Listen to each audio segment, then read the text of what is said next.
तो भाई क्या नाम है, आज अपना टॉपिक है कॉपर लॉस। अंशराज, क्या टॉपिक है अपना? Copper loss. अब तुम एकदम अच्छे से फोकस करना, भले ही तुम मेंटेनर बन गए डीएमआरसी पर बोलो बराबर। क्या लिखा है हमने? Copper loss. तो आज अपना अंशराज टारगेट कॉपर लॉस है। Yes. और इसी पर हम फोकस करेंगे। तो एक्चुअल में अपना टॉपिक चल रहा है ट्रांसफार्मर। क्या चल रहा है? ट्रांसफार्मर। ट्रांसफार्मर। ट्रांसफार्मर में बिजली आती है कहां पर? वाइंडिंग में। ट्रांसफार्मर से हमारे घर बिजली आती है, यानी कि ये मान लो ये हमारा फ्रिज है और इस फ्रिज पर बिजली आ रही है, तो ये बिजली भी कहां से आ रही है? ट्रांसफार्मर से। कहां से आ रही है? ट्रांसफार्मर से। तो ट्रांसफार्मर में बिजली आती कहां पर है? वाइंडिंग में। और हमारे घर बिजली कहां से आती है? वो भी कहां से आ रही है? वाइंडिंग से। तो ये वाइंडिंग है ना, ये किसकी बनी हुई है? कॉपर की। आंसर आज किसकी बनी हुई है? कॉपर की। तो उस वाइंडिंग में होने वाला लॉस कौन सा लॉस है? Copper loss. मतलब मैं ये कह सकता हूं कि कॉपर लॉस का और जो दूसरा नाम है वो वाइंडिंग लॉस है। कौन सा लॉस है? Winding loss. वाइंडिंग लॉस है। कॉपर लॉस का दूसरा नाम winding loss. Very very important है, क्योंकि एक्चुअल में जैसे पत्थर, कॉपर, एल्यूमिनियम, चांदी, सोना, वैसे ही कॉपर एक मेटेरियल है और कॉपर की क्या बनी होती है? वाइंडिंग। तो कॉपर में कॉपर जो वाइंडिंग होने वाला लॉस है वो कौन सा लॉस है? Copper loss. तो दो बातें क्लियर होगी। अब उसके बाद हम आगे चलते हैं। वास्तव में जो कॉपर लॉस है, उस कॉपर लॉस का फॉर्मूला होता है I square R. Very very important है। कॉपर लॉस का फॉर्मूला क्या होता है? I square R. I square R. यानी कि ये आपकी प्राइमरी वाइंडिंग है, तो प्राइमरी वाइंडिंग में बहने वाली करंट क्या है? I1। I1 का स्क्वायर और R1। ये प्राइमरी वाइंडिंग का कॉपर लॉस है। और जो सेकेंडरी वाइंडिंग है, इसमें होने वाला कॉपर लॉस क्या है? I2 का स्क्वायर और क्या है? R2। डन है। तो अंशराज मैं सबसे पहले आपको ये कहूंगा I2 यानी करंट। मैंने ये मान लिया अंशराज की करंट का मान 10 एम्पियर है। करंट का मान कितना है? 10 एम्पियर। और 10 का स्क्वायर इंटू रेजिस्टेंस का मान लिया 1 ओम। क्या मान लिया? 1 ओम। ये क्या जोल है भाई? I2 तो करंट है सेकेंडरी वाइंडिंग की, और रेजिस्टेंस कितना मान लिया? 1 ओम। तो ये हो गया 100। कितना हो गया? 100 इंटू 1, तो कितना हो गया? 100 वाट। डन और नॉट डन? अच्छा, अब मैं ये मान लेता हूं अंशराज कि आपका जो कॉपर लॉस आई स्क्वायर है, कॉपर लॉस क्या है? I square are. करंट मान लो 10 एम्पियर, ये तो 10 का क्या हो गया? स्क्वायर। मान लो इस वाइंडिंग का रेजिस्टेंस 0 है, यानी जो सेकेंडरी वाइंडिंग इसका रेजिस्टेंस क्या है? 0। तो कॉपर लॉस क्या हो जाएगा? 0 वाट। क्या हो जाएगा? 0 वाट। तो मैं कहना ये चाहता हूं अंशराज कि जो कॉपर लॉस है वो वास्तव में किसके कारण हो रहा है? रेजिस्टेंस के कारण। किस कारण हो रहा है? रेजिस्टेंस के कारण। मान लो ये करंट तो 10 एम्पियर है, तो 10 का स्क्वायर, और मान लो ये रेजिस्टेंस 2 होता, 2 ओम होता। कितना होता? 2 ओम। तो आपको पता है 10 का तो हो गया 100 इंटू 2, तो कितना हो गया? 200 वाट। कितना हो गया? 200 वाट। तो हम देख रहे हैं ये 100 वाट, या 200 वाट, और यहाँ 0 वाट।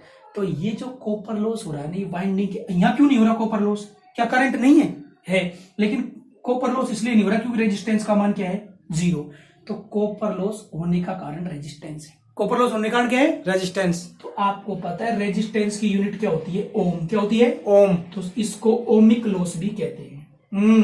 कौन सा लॉस कहते हैं? Ohmic loss. अब ये ओमिक लॉस कहां से आया?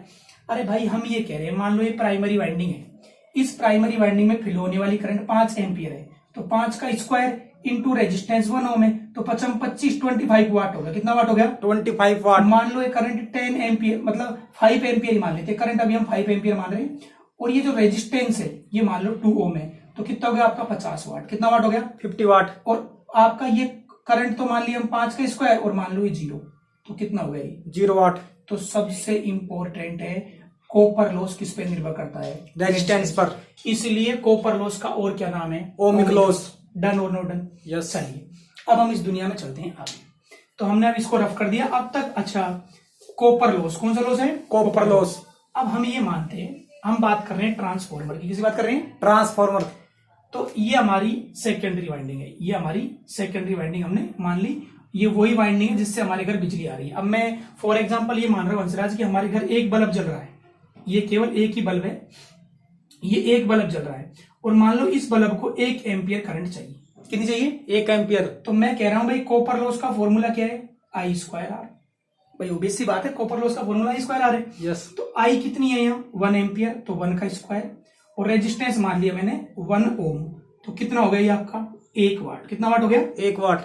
अब आपको पता है हमारे घर में तो टीवी भी है, फ्रिज, कूलर वगैरह।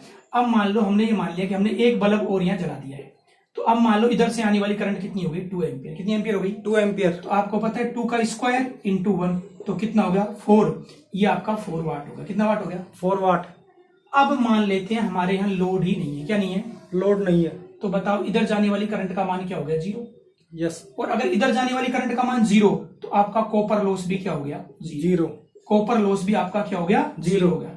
अब वेरी वेरी इंपॉर्टेंट है, अगर ये हमने मान लिया कि ये हमारा लोड है, अगर हमारा लोड बढ़ रहा है, अगर हमारा लोड क्या हो रहा है, बढ़ रहा है, तो कॉपर लॉस भी बढ़ेगा। तो यानी कि कॉपर लॉस है वो किस पे डिपेंड करता है, लोड पर। किस पे डिपेंड करता है, लोड पर। ये मुझे समझ में नहीं आया, थोड़ा सा दोबारा बात कर ली भाई।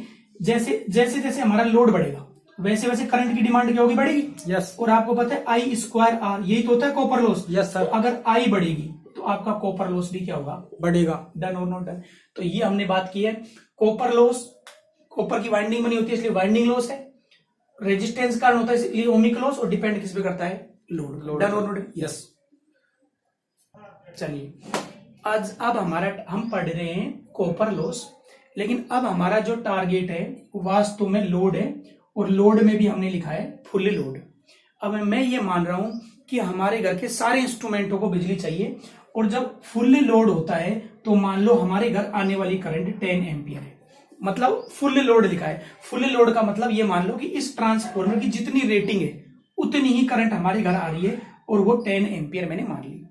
तो आपकी करंट फुल लोड पर कितनी है, 10, तो 10 का क्या हो गया, स्क्वायर इंटू हमने जो इक्विवेलेंट रेजिस्टेंस माना है टोटल वो कितना है, 2 ओम। तो आपको पता है 10 का स्क्वायर कितना हो गया, 100, और 100 का डबल कितना हो गया, 200। ये 200 आपका क्या हो गया, वाट। डन और नो डन।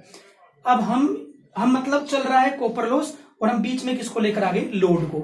एक्चुअल में लोड का मतलब करंट है, लोड का मतलब क्या है, करंट। अब मैंने ये कह दिया, मान लीजिए कि हमारे ट्रांसफॉर्मर पर हाफ लोड है, ये मैं कह रहा हूं। हाफ लोड का मतलब ये है कि पहले जो करंट की रिक्वायरमेंट 10 एम्पियर थी वो कितनी हो गई, 5 एम्पियर। लोड का मतलब करंट है, तो हाफ लोड पर जो कॉपर लॉस होगा, हाफ लोड पर जो आपका कॉपर लॉस है वो क्या हो जाएगा। अब देखो सबसे पहली बात तो फुल लोड पर जो भी आपकी करंट थी, जैसे 10 एम्पियर और उसका आधा, भाई पहले लोड था फुल और अब लोड क्या है, हाफ, तो करंट आपकी हाफ हो गई, यानी कि इसका स्क्वायर और इनटू क्या हो गया, आर इक्विवेलेंट, इसके स्थान पर ये आएगा। अच्छा अब देखो फुल लोड पर करंट कितनी थी, 10, अपॉन में क्या हो गया 2, और इसका क्या हो गया स्क्वायर इनटू इक्विवेलेंट रेजिस्टेंस 2 ओम ही रहेगा। क्यों, हमने कोई ये वाइंडिंग बदल दी ना, हमने ये कोई वाइंडिंग बदल दी है ना, लेंथ वेंथ सब सेम है, तो रेजिस्टेंस पहले जैसा ही रहेगा। तो देखो आपको पता है भाई लोड हाफ तो करंट भी हाफ, तो 10/2 क्या होगा 5, तो 5 का स्क्वायर कितना हो जाएगा 25 इंटू 2, यानी कि कितनी हो गई आपकी 50 वाट, यानी कि कॉपर लॉस आपका 50 वाट हो गया। डन और नो डन। मान लेते हैं, जस्ट हमने मान लिया कि हमारा जो लोड है वो हम मान लेते हैं कि 1/4 लोड हो गया, मतलब जो हमारा पहले लोड था उसका क्या हो गया 1/4 हो गया। तो 1/4 लोड पर अगर हमें कॉपर लॉस ज्ञात करना है तो कॉपर लॉस क्या हो जाएगा, कॉपर लॉस इक्वल टू, तो देखो स्क्वायर के स्थान पर स्क्वायर और आर इक्विवेलेंट के स्थान पर आर इक्विवेलेंट, हमारी जो भी फुल लोड करंट है उसका हम क्या कर देंगे 1/4। तो देखो ये 1 और आपको पता है 4 का क्या हो जाएगा 16 इंटू फुल लोड करंट कितनी थी 10, तो 10 का स्क्वायर कितना हो जाएगा 100, आर इक्विवेलेंट तो आपका 2 ही रहेगा। डन और नॉट डन। तो ये कितना हो गया आपका, आपको पता ही होगा 200 और 200 अपॉन क्या होगा 16, तो इसका भाग इसमें कितनी बार जाएगा, एक बार, बचेगा कितना 4, तो 16 दूनी 32, बचा 8, पॉइंट लगा करके 0, यानी कि आपका 12.5 क्या हो गया वाट।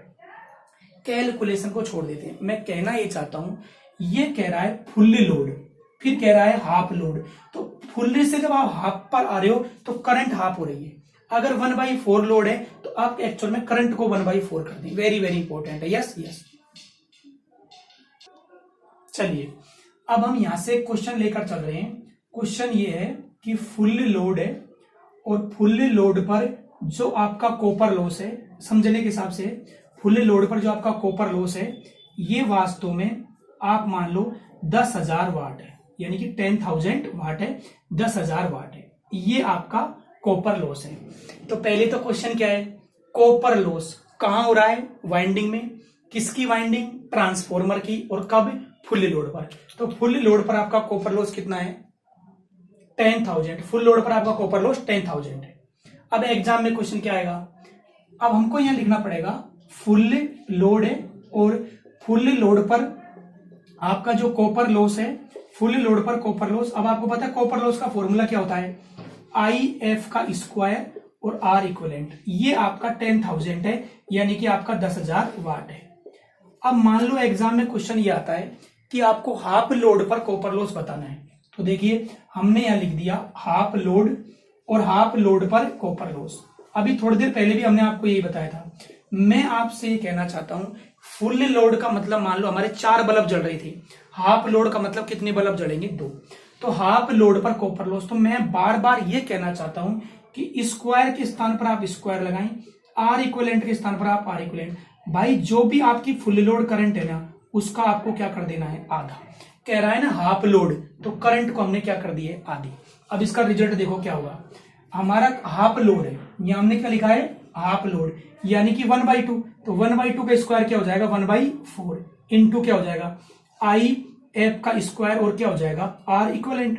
तो देखो IF का स्क्वायर और R इक्विवेलेंट कितना है? इसका मान 10,000 है। भाई ये तो 10,000 ही IF का स्क्वायर और R इक्विवेलेंट अपॉन 4। तो आपका कॉपर लॉस कितना हो जाएगा? 2500 वाट। कॉपर लॉस 2500 वाट हो गया। मैं कहना ये चाहता हूं हाफ लोड मतलब हाफ करंट। आगे देखते हैं। अब क्या धीरे धीरे बातें समझनी पड़ेगी। मान लो एग्जाम में आ जाए 25% लोड है, 25% क्या है? लोड। अब 25% लोड का एक मतलब तो ये है कि 25% लोड को आप क्या कह सकते हो? 1/4। 1/4 लोड है, इस पर आपको कॉपर लॉस बताना है। इस पर आपको क्या बताना है? Copper loss. तो हम क्या रहे हैं? स्क्वायर के स्थान पर आप स्क्वायर लगाएं, R इक्विवेलेंट के स्थान पर R इक्विवेलेंट लिखें और IF के स्थान पर IF लिखें। ये 1/4 है ना, तो फुल लोड करंट का आपको 1/4 करना है। डन। तो देखो 1/4 का स्क्वायर क्या हो जाएगा? मतलब 16। और ये क्या हो जाएगा? IF का स्क्वायर और क्या हो जाएगा? R equivalent. अब ये IF का स्क्वायर और R इक्विवेलेंट, इसका मान कितना है? 10,000। और इसमें कितने का भाग देंगे? 16 का। तो कितना आ जाएगा? ये 625 वाट आ जाएगा। डन और नो डन? क्योंकि देखो 16 छीकी कितना होता है? 96। 4 16 दूना, बिल्कुल डन है। 625 वाट। अब देखो भाई 16 से 16 पंजो कितना होता है? 16 छीकी 96 बता 4, 16 दूनी 32, 8 16 85, यानी 625 वाट आ गया। तो मैंने कहा 25% लोड।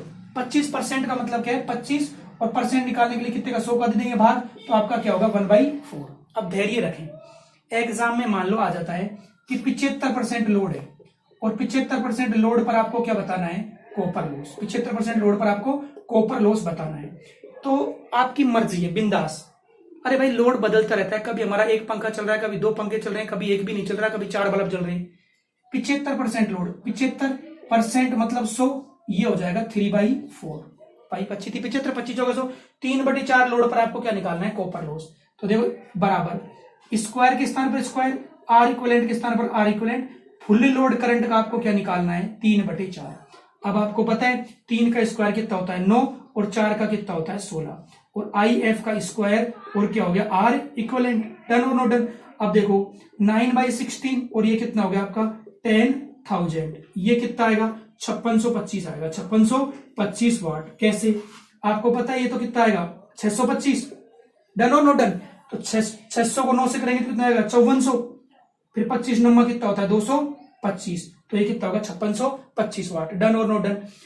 तो हंसराज कहना क्या चाहता हूं मैं, देखो हाफ लोड क्या है? Half load. हाफ लोड का मतलब 1/2। हाफ लोड का मतलब क्या है? 1/2 तो 1/2 का क्या कर रखा है? यहाँ स्क्वायर। क्या कर रखा है? स्क्वायर। 1/4 लोड क्या है? 1/4 लोड। तो 1/4 का क्या कर रखा है? स्क्वायर। डन और नो डन? 3/4 लोड क्या है? तो 3/4 का क्या कर रखा है? स्क्वायर। अच्छा समझ रहे हो? यस। तो यहां पर जो लोड है उसका क्या कर रखा है? स्क्वायर। तो अगर X लोड है, क्या है? X लोड है और X लोड पर हमें क्या निकालना है? Copper loss. X लोड पर अगर हमें कॉपर लॉस निकालना है तो X का क्या करना है? स्क्वायर। स्क्वायर। डन और नो डन? इनटू देखो यहां क्या है? 10,000। यहां पर भी क्या है? 10,000। यहां पर भी क्या है? 10,000। ये 10,000 क्या है? फुल Full लोड load पर कॉपर लॉस क्या है? Full फुल लोड पर कॉपर लॉस। डन और नो डन? Yes. आपको किसी भी लोड पर कॉपर लॉस निकालना है तो उसका क्या कर दें आप? Square. स्क्वायर इनटू क्या हो जाएगा? फुल लोड पर कॉपर लॉस। जैसे एग्जाम में देखो, एग्जाम ऐसे नहीं, आजकल हल्की फुल्की बातें तो सभी जानते हैं, गंदी गंदी बातें बतानी चाहिए। मान लो आ जाए 10% लोड, क्या आ जाए? 10%। तो पहले आप 10% को सुलझाइए, 10/100 यानी कि 1/10 क्या है? 1/10 और 1/10 लोड पर आपको क्या निकालना है? Copper loss. क्या निकालना है? Copper loss. तो इसका क्या करना होगा आपको? स्क्वायर। तो 10 का क्या हो जाएगा? 100 100 इंटू क्या आएगा? फुल लोड पर कॉपर लॉस जो कितना है? 10,000। जो कितना है? 10,000। 10,000। तो 00 से 00 कितना वाट आ गया? 100 वाट। 100 वाट। कोई भी, अब मान लो, अब तुम पता अपने गांव में रहते हैं तो अपना तो आपको ट्रांसफॉर्मर हाफ लोड पे क्या हमेशा ओवरलोड ही चलता है। हमेशा क्या चलता है? ओवरलोड। हमेशा ओवरलोड ही चलता है। तो मान लेते हैं, एक केस अपन लेते हैं, मान लो ट्रांसफॉर्मर ओवरलोड है। ट्रांसफॉर्मर क्या है? ओवरलोड। और उस पर मान लो 110% लोड है। कितना है? 110%। तो पहले आप 110 अपॉन क्या कर दें? 100। डन और नो डन? Yes. तो यानी कि 11/10 लोड पर आपको क्या निकालना है? Copper copper loss. क्या लॉस। निकालना है? Copper loss. लॉस। तो क्या हो जाएगा? 11 अपॉन क्या हो जाएगा? 10 और इसका भी क्या? स्क्वायर इंटू क्या हो जाएगा? फुल लोड कॉपर लॉस जो कितना है? 10,000। तो 11 कितना हो जाएगा? 121 अपॉन क्या हो गया? 100 इंटू क्या होगा? 10,000। डन और नो डन? इससे कैंसिल तो कितना हो गया? 12,100 वाट। डन और no done? Yes. Answer full load क्या है? फुल लोड कितना है? 10,000 वाट। हाफ लोड 25 वाट। 2500। एक 1/4 लोड 625 वाट। 110 पर 12,100। अगर लोड बदल रहा है, क्या बदल रहा है? लोड बदल रहा है। तो देखो 10,000, 2500, 625, 12,100। लोड बदलने पर कॉपर लॉस क्या हो रहा है? बदलता है। इसका मतलब कॉपर लॉस किस पर डिपेंड करता है? लोड पर। किस पर? लोड पर। अगर लोड ज्यादा तो कॉपर लॉस भी ज्यादा। वेरी वेरी इंपॉर्टेंट है। अब खुद ही देख लो आप, या 10,000 है, या 2500 है, 625 है, 1200 है। अगर लोड बदल रहा है तो कॉपर लॉस भी क्या हो रहा है? बदल रहा तो है। कॉपर लॉस किस पर निर्भर करता है? लोड पर। डन। हाफ लोड मतलब 1/2 क्या है? 1/2 तो 1/2 का स्क्वायर। 1/4 तो 1/4 का स्क्वायर। 11/10 तो 11/10 का स्क्वायर। तो अगर एक्स लोड है तो एक्स लोड का क्या हो जाएगा? स्क्वायर इनटू फुल लोड पर कॉपर लॉस। चलिए अब एक हल्के से सवाल की हम बात कर लेते हैं, एकदम बढ़िया। इतने जमेली में हमें कुछ समझ में नहीं आया, एकदम बिंदास, एकदम सेपरेट क्वेश्चन है। क्वेश्चन ये है, वो कहता है कि फुल लोड है, क्या है? Full load. और फुल लोड पर मान लो उसने कह दिया कि आपका जो कॉपर लॉस है वो मान लो 5,000 वाट है। कितना है? 5,000 वाट है। आपसे कह दिया भाई 5,000 वाट है, और आपसे कहता है कि हाफ लोड पर कॉपर लॉस बताओ। किस पर? हाफ लोड पर। हाफ लोड है, और हाफ लोड पर आपको क्या ज्ञात करना है? Copper loss. कॉपर लॉस आपको ज्ञात करना है। तो आपको फॉर्मूला क्या लगाना है? X load. क्या है? X load. और एक्स लोड पर जो कॉपर लॉस है, एक्स लोड पर कॉपर लॉस का फॉर्मूला क्या होता है? X square into full load copper loss. ये कह रहा है हाफ लोड। क्या है? Half load. तो आपको ये पता होना चाहिए एक्स का मान 1/2 है। वेरी वेरी इंपॉर्टेंट है। एक्स का मान क्या है? 1/2। तो 1/2 लोड पर 1/2 लोड है, और 1/2 लोड पर कॉपर लॉस। तो क्या हो जाएगा? 1/2 का क्या हो जाएगा? 1/4। और ये कितना है? 5,000। कितना है? 5,000 वाट। तो कितना आ जाएगा? 1200 मतलब 1250 वाट। डन और no done? Yes. Done done yes.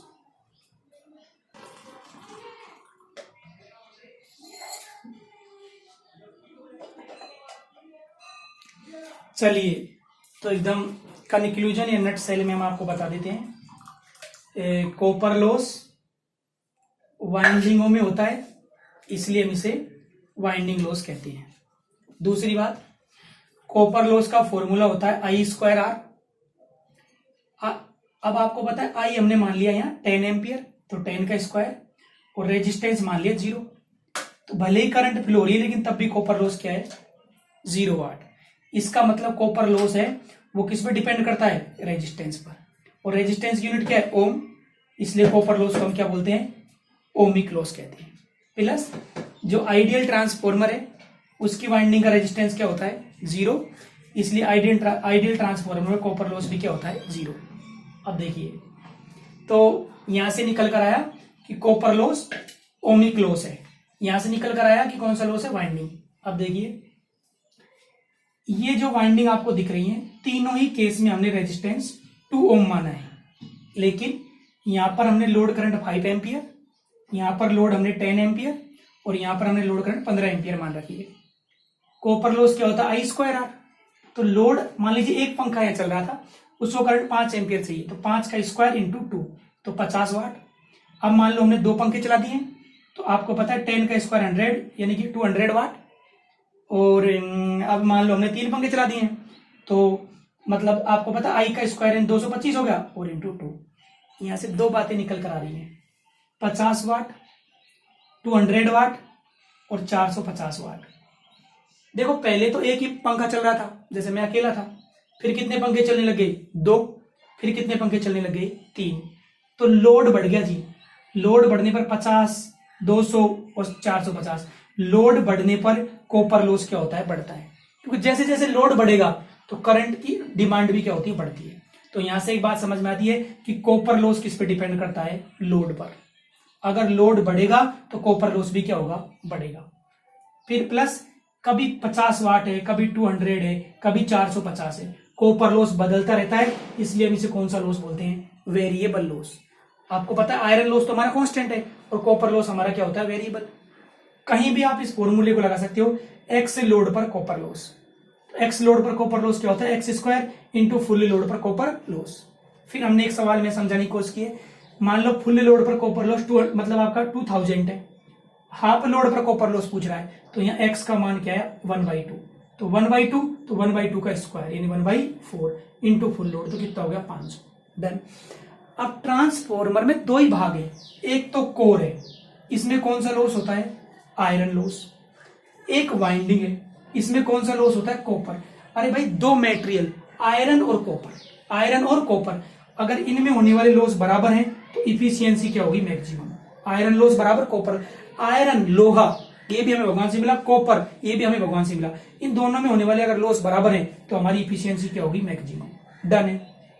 तो आयरन लॉस बराबर कॉपर लॉस का वास्तव में सही फॉर्मूला ये है, x² इंटू फुल लोड पर कॉपर लॉस। तो इस सिचुएशन में अगर आयरन लॉस बराबर x² into full load copper loss है, इफिशियंसी क्या होगी? मैक्सिमम। डन और नॉट डन, ये समझे आप। तो आयरन लॉस बराबर x² into full load copper loss. यहां से क्वेश्चन हम डिजाइन कर सकते हैं, मान लो एग्जाम में आ जाए कि आयरन लॉस है, ये मान लो आपका कितना है? हमने मान लिया आपका 200 वाट है, ये हमने मान लिया, ये हमारा आयरन लॉस है।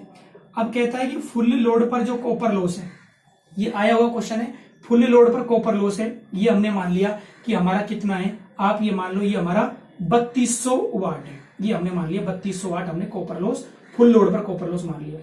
तो कहता है किस लोड पर इफिशियंसी मैक्सिमम होगी? देखो आयरन लॉस कहां होता है? कोर में, तो आयरन लॉस कितना है? 200 वाट। फुल लोड पर कॉपर लॉस कितना है? 3200 वाट। कहां हो रहा है? दोनों वाइंडिंग में। अब कहता है किस लोड पर इफिशियंसी मैक्सिमम होगी?